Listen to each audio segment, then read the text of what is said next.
Hello everyone, आज के इस वीडियो में हम लोग पढ़ने वाले हैं वर्क पावर एनर्जी का बहुत ही इंपॉर्टेंट न्यूमेरिकल। ये न्यूमेरिकल आपको हमेशा एग्जाम में देखने को मिलता है।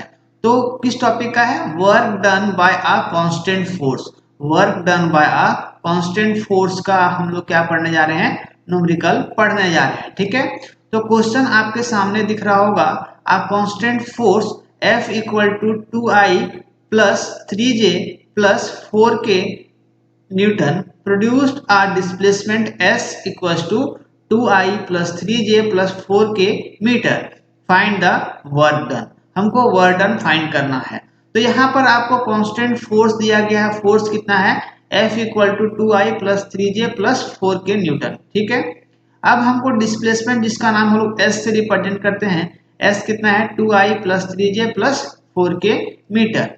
अब आपको फॉर्मूला याद आ रहा होगा कि वर्क डन का फॉर्मूला क्या होता है। ठीक है, हालांकि इस क्वेश्चन को हम लोग को पहले ही पढ़ना था, लेकिन हम लोग पहले इसलिए नहीं पढ़े क्योंकि हम जब तक वर्क डन का फॉर्मूला नहीं समझते हैं, W equal to F S, work done किसके प्रोडक्ट के बराबर होता है?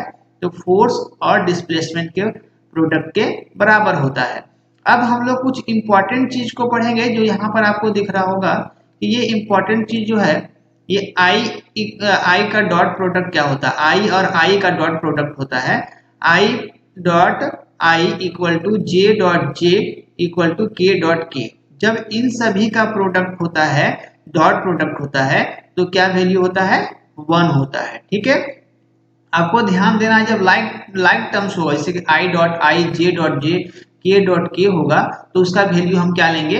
1 लेंगे। ठीक है, ये आपको समझ लेना है ताकि हम यहाँ पर जब सॉल्व करें इसको तो आपको आसानी हो। ठीक है, उसी तरह से अगर अलग अलग अनलाइक प्रोडक्ट होगा, जैसे कि I dot J equal to J dot K equal to K dot I equal to 0, यहाँ पर सब में क्या लगेगा? आपका कैप लगेगा। ठीक है, ध्यान देना है कि सब में हमको क्या लगाना है?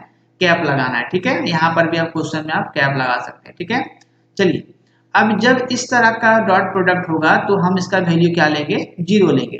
दो केस है, दोनों को आपको याद रखना है। ठीक है, एक केस में जब लाइक प्रोडक्ट होगा, लाइक प्रोडक्ट का डॉट प्रोडक्ट होगा तो क्या लेंगे? 1, और एक केस में 0 लेंगे जब अनलाइक प्रोडक्ट होगा। तो इसका हम कैलकुलेशन करेंगे। तो यहाँ से वर्क डन का फॉर्मूला हमको क्या फाइंड करने के लिए बोला गया है? Find the work done. जब हमको वर्क डन निकालना होगा तो हम क्या करेंगे? W equal to work done, W क्या रिप्रेजेंट करता है? वर्क डन को।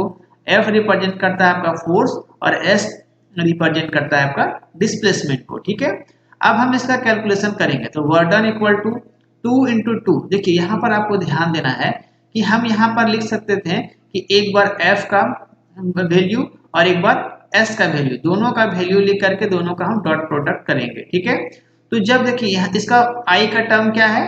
2I, और इसका फर्स्ट टर्म क्या है? 2I है। जैसे कि यहाँ से ध्यान देना है आपको, इसका यहाँ पर क्या है? 2I है। ठीक है, तो 2I, और इसका यहाँ पर क्या है? 2I है। ठीक है, यहाँ पर ध्यान देना है, दोनों का I वाला जो टर्म है वो क्या है? 2I है। यहाँ पर भी आपका 2I है। ठीक है, तो जब 2 और 2 को मल्टीप्लाई करेंगे, 2 इंटू 2 हो गया यहाँ पे। अब हम देखिए यहाँ पर I भी है और I भी है। ठीक है, तो I और I का प्रोडक्ट करेंगे, तो डॉट प्रोडक्ट करेंगे तो क्या होगा? 1 होगा, जो हम लोग अभी पढ़े थे। तो I और अब I का जब हम डॉट प्रोडक्ट करेंगे तो 1, तो 2 2 जब 4, 4 को 1 से अगर हम मल्टीप्लाई करेंगे तो इसको कोई फर्क पड़ने वाला नहीं है, 4 ही होगा। ठीक है, अब आपको ध्यान देना है, जे वाला टर्म और जे वाला टर्म, जे टर्म यहाँ पर है और जे टर्म मेरा यहाँ पर है। तो यहाँ पर है 3J प्लस 3J, तो 3 और 3 को जब मल्टीप्लाई करेंगे तो 9 होगा। 3 इंटू 3, और जे और जे का जब हम डॉट प्रोडक्ट करेंगे, जे और जे का डॉट प्रोडक्ट क्या होता है? 1 होता है। ठीक है, समझ में आ गया होगा। अब यहाँ पर फिर से प्लस, अब हमको ध्यान देना है कि थर्ड में क्या है? 4K, और यहाँ पर 4K, दोनों का के प्रोडक्ट क्या है? 4K। ठीक है, तो यहाँ पर 4 इंटू 4 उतार दिए, दोनों को हम मल्टीप्लाई करेंगे। ठीक है, डॉट प्रोडक्ट में से, तो यहाँ से k और k का वैल्यू क्या होगा? k और k का वैल्यू होगा 1 होगा। तो 4 इंटू 4, 4 4 जा 16, और k को k से मल्टीप्लाई करेंगे, डॉट प्रोडक्ट करेंगे तो 1 होगा। ठीक है, तो इस 1 को हम लोग को लिखना जरूरी नहीं है। आप यहाँ पर एक लाइन चाहोगे तो बढ़ा भी सकते हो। W इक्वल टू क्या होगा, तो W इक्वल टू एफ का वैल्यू यहाँ से ये पूरा पुट करेंगे, फिर हम डॉट प्रोडक्ट लाएंगे और S का वैल्यू, ये डिस्प्लेसमेंट जो है सबका वैल्यू हम यहाँ पर पुट करेंगे। तो ये लाइन आप लोग बना सकते हो, ठीक है। जिसको समझ में आता है उसको, उसके लिए दिक्कत नहीं है।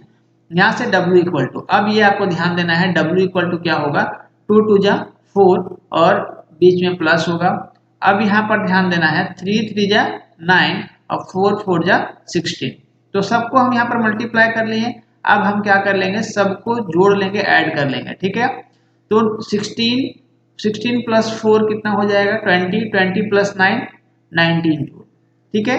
तो इसका जो आंसर होगा वो क्या होगा, सॉरी ये जो होगा आंसर इसका यहाँ पर 29, ठीक है। W इक्वल टू 29 होगा, ठीक है। जो यहाँ पर हम लोग ये हो गया, रफ हो गया, ठीक है। इसको हम लोग हटा भी सकते हैं।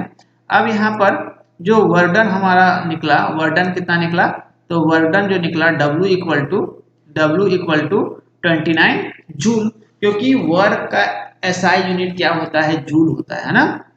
यहाँ पर हम J क्यों लिखे हैं, तो इसका SI यूनिट है W इक्वल टू 29 जूल। ये हो जूल क्या है, इसका SI यूनिट है, ठीक है। अब इसका डायग्राम जो है, वेक्टर डायग्राम, इसको अगर हम बनाना चाहें जिससे आपको अगर मार्क्स बढ़ाना है, तो उसका मार्क्स बढ़ाने के लिए आप क्या करोगे कि ये डायग्राम को बनाओगे साथ में, कि एक आपका है एक्स एक्सिस, ये क्या है एक्स एक्सिस, और ये वाई एक्सिस है। तो और ये इसका जो होगा वो फोर्स होगा, इसी डायरेक्शन में मेरा डिस्प्लेसमेंट होगा। तो फोर्स और डिस्प्लेसमेंट एक ही डायरेक्शन में होगा, जो इधर होगा, ठीक है।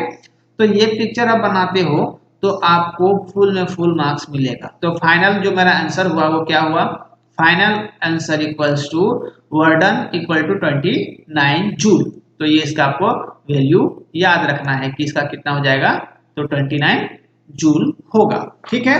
आई होप आपको ये समझ में आया होगा। लेकिन आपको दो चीज ध्यान में रखना है कि प्रोडक्ट, डॉट प्रोडक्ट क्या क्या होता है। फिर यहाँ पर क्रॉस प्रोडक्ट का जब बात हम करेंगे तो अलग अलग वैल्यू हो जाएगा। तो I into I equal to 1, J into J equal to 1 और K dot K equal to 1, सब में जब डॉट लगाएंगे तो उसका वैल्यू क्या होगा, 1 होगा। क्रॉस नहीं होगा, इंटू नहीं होगा, डॉट होगा, ठीक है। तो आई होप ये पूरा क्वेश्चन आपको समझ में आया होगा। इस तरह का कंटेंट मेरे चैनल पर बहुत सारे अपलोड हैं और टॉपिक बाय टॉपिक आपको इस चैप्टर में आपको कराया जाएगा। हम इस प्रदीप के बुक से पूरा जो डिटेल आपके लिए हम लाने का कोशिश करते हैं। अगर आपको समझ में आया होगा, कुछ सीख सके होंगे, तो आप मेरे चैनल को सब्सक्राइब कर सकते हो, शेयर कर सकते हो, ताकि जो मेरा अपडेट्स आएगा वो सबसे पहले, और सुबह 10 बजे जो मेरा अपडेट्स आता है उसके लिए बेल आइकन को प्रेस कर लेना है, जिससे मेरा अपडेट सबसे पहले आप तक पहुंचेगा और आप उस वीडियो से लाभ उठा पाओगे, सीख पाओगे, ठीक है। मिलते हैं अगले वीडियो में, तब तक थैंक यू, टेक केयर, जय हिंद।